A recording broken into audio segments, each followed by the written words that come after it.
Scroll చేయొద్దు. ఈరోజు మీకోసం నేను ప్రార్థన చేయాలని ఆశపడుతున్నాను. ఈరోజు నాతో పాటు ఈ ప్రార్థనలు ఏకీభవిస్తారా? దేనికోసమైతే నీవు ఎదురు చూస్తున్నావో నీవు ఊహించిన సమయము కంటే అది ముందుగానే దేవుడు నీకు దయచేయబోతున్నాడు. నమ్ముతున్నట్లయితే విశ్వాసముతో ఈ ప్రార్థనలు ఏకీభవించండి. ఖచ్చితంగా దేవుడు ద్వారాలను తెరుస్తాడు. మహోన్నతుడ, పరిశుద్ధుడ, ప్రేమ కలిగిన మా దేవ, ఈ రోజంతటిలో నీ కృపచేత ఆదరించి మమ్మల్ని పోషించినందుకే స్తోత్రాలు. ఈరోజు సజీవంగా మేము ఉన్నామనంటే కేవలం నీ యొక్క కృప వలన మాత్రమే.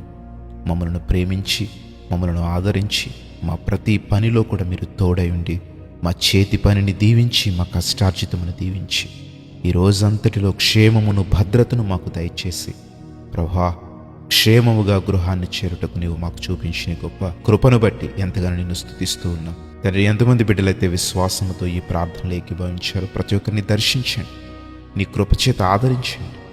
ఈరోజు మేము ఏదైతే కావాలని, ఏదైతే మేము ఎదురు చూస్తున్నామో మా జీవితంలో అద్భుతం జరగాలని, ఏదైతే మా జీవితంలో ఒక నూతన కార్యము జరగాలని మేము ఎదురు చూస్తున్నామో ఈరోజు ద్వారము తెరిచి మాకు అందిస్తున్నందుకై స్తోత్రాలు.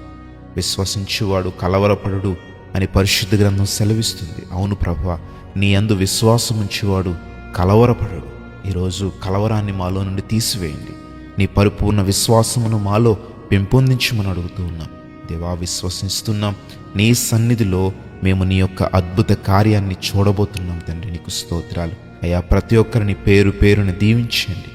ఏ సమస్యలు బట్టి, ఏ కృంగుదలను బట్టి, ఏ బాధలను బట్టి నీ సన్నిధిలో కన్నీరు విడుస్తున్నారో ప్రతి ఒక్కరిని పేరు పేరుని దీవించి ప్రభువా, ఇదిగో నీ సహాయమును వారికి అందించండి అయ్యా. అనారోగ్యంగా ఉన్న వారికి స్వస్థత, విడుదల లేని వారికి విడుదల, విమోచన నీ ఆత్మను కుమ్మరించి ప్రభువా, ప్రతి ఒక్కరిని నీ స్వహస్తాలతో తాకి అయా, మాలో ఉన్న ప్రతి కల్మషము, మాలో ఉన్న ప్రతి పాపము, మాలో ఉన్న ప్రతి నీకు ఇష్టం లేని కార్యాలను తొలగించి నీ రక్తముతో పరిశుద్ధపరచమని అడుగుతూ ఉన్నాం దేవా. మేము చేసిన ప్రతి పాపమును నీ పాద సన్నిధిలో ఒప్పుకుంటున్నామయ్యా, క్షమించమని అడుగుతున్నాం.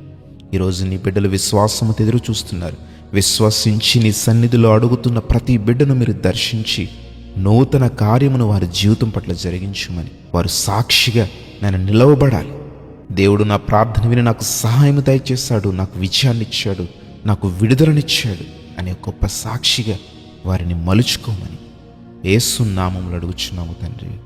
ఆమేన్.